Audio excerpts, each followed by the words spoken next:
sheekadan waxay igu dhacday xilli aan ahaa wiil dhalinyaro ah. Xilligaas da'adeedu waxay ahayd 18 sano. Haweenada ka mid ah waxaan arkay oday waayeel ah oo meel fadhiya. Malaha waxay ila muuqatay in uu tuugsanayay, laakiin aniga waxaan ahaa bilowgii qaangaarka. Aad iyo aad baan u kibir badnaa.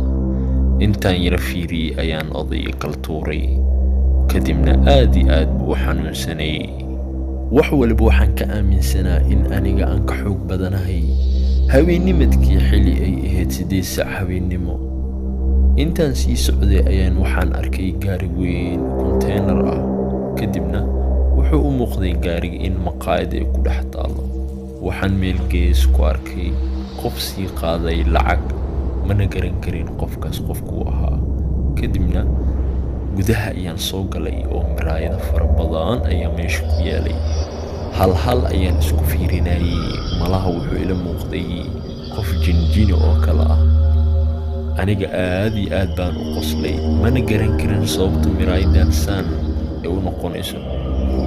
mid walba markaan kor istaago waxay noqonaysay qaab kale.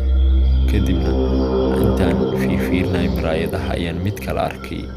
waxaan u muuqday qof joogaaley oo kale ah. aad iyo aad baan u naxay oo meeshii ayaan ka soo cararay.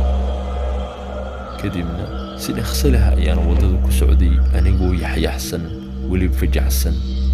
maanan isfiirinin oo miraayad kale ma isku fiirinin sababtoo waxaan ka baqayay in sidii aan noqdo.